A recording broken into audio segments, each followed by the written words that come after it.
Davanagere by election, Davanagere Dakshina by election, ಅದರಲ್ಲಿ ಕೆಲವು Muslim ನಾಯಕರು ಕಾಂಗ್ರೆಸ್ ಪಕ್ಷಕ್ಕೆ ಉಲ್ಟಾ ಹೊಡೆದ್ರು. ಅದರ ಪರಿಣಾಮ ಏನೇನಾಯಿತು ಅನ್ನುವುದನ್ನು ನೀವು ನೋಡ್ತಾ ಇದ್ದೀರಿ. ಇಬ್ಬರು ನಾಯಕರುಗಳು ಅಧಿಕಾರ ಕಳ್ಕೊಂಡಿದ್ದಾರೆ, ಅವರಲ್ಲೊಬ್ಬರು ಪಕ್ಷದಿಂದ ಹೊರಗೆ ಹೋಗಿದ್ದಾರೆ.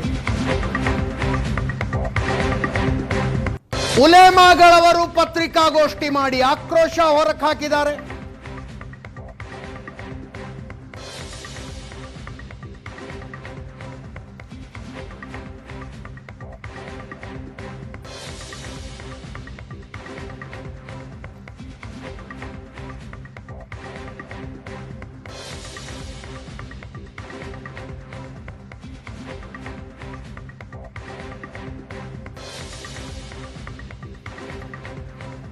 ಇದರ ಬಗ್ಗೆ ಸಿದ್ದರಾಮಯ್ಯನವರ ಬಣದ ಕಾಂಗ್ರೆಸ್ ನಾಯಕರಿಗೆ ಬೇಜಾರಿದೆ.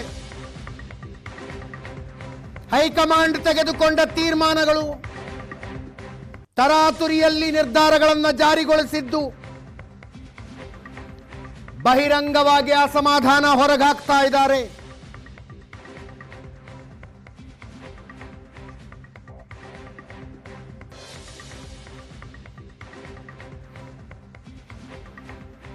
KN ರಾಜಣ್ಣ, ಸತೀಶ್ ಜಾರಕಿಹೊಳಿ ಸೇರಿದಂತೆ ಹಲವರ ಅಸಮಾಧಾನ.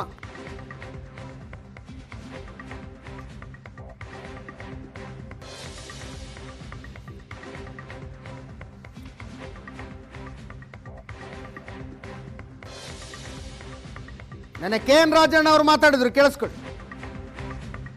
Rahul Gandhi, who is Rahul Gandhi, I don't know ಅಂತ ಹೇಳುವಂತವನ ಒಬ್ಬ ಮಹಾಶಯ ಜೊತೆ ಹೋಗಿ ಡಯಾಸ್ ಹಚ್ಕೊಂಡ್ರೆ is it not amounts to indiscipline? ನಮ್ಮ AICC ಅಧ್ಯಕ್ಷ ಹೇಳಿದ್ರು, ಪ್ರಯಾಗರಾಜಕ್ಕೆ ಹೋಗಿ ಆ ನದಿಲಿ ನಾವು ಮುಳುಗ್ಬಿಟ್ರೆ ಹಮಾರ ಗರೀಬಿ ಚಲೆ ಜಾತಾ ಕ್ಯಾ ಅಂತ ಹೇಳಿದ್ರು. ಆದ್ರೆ ಅಲ್ಲಿ ಹೋಗಿ ಎಲ್ಲ ಮಾಡ್ಕೊಂಡು ಆದಿತ್ಯನಾಥ್ ಯೋಗಿ ಅವರು ಬಹಳ ಚೆನ್ನಾಗಿ ಎಲ್ಲ ವ್ಯವಸ್ಥೆ ಮಾಡಿದ್ದಾರೆ ಅಂತ ಹೇಳಿ ಅವರಿಗೆ ಕಾಂಪ್ಲಿಮೆಂಟ್ಸ್ ಕೊಟ್ಟು ಬರ್ತಾರೆ.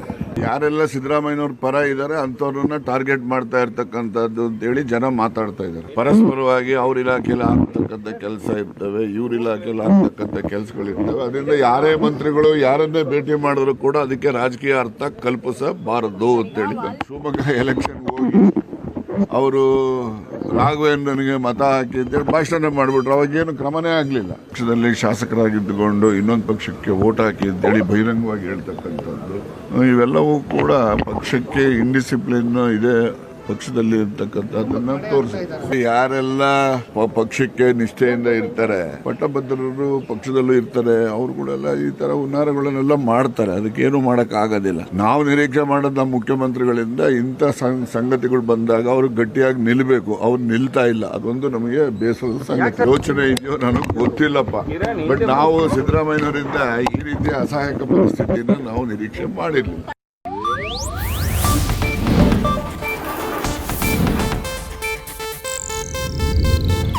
ಇದು ಏಷ್ಯಾನೆಟ್ ನ್ಯೂಸ್ ನೆಟ್ವರ್ಕ್ ಪ್ರಸ್ತುತಿ.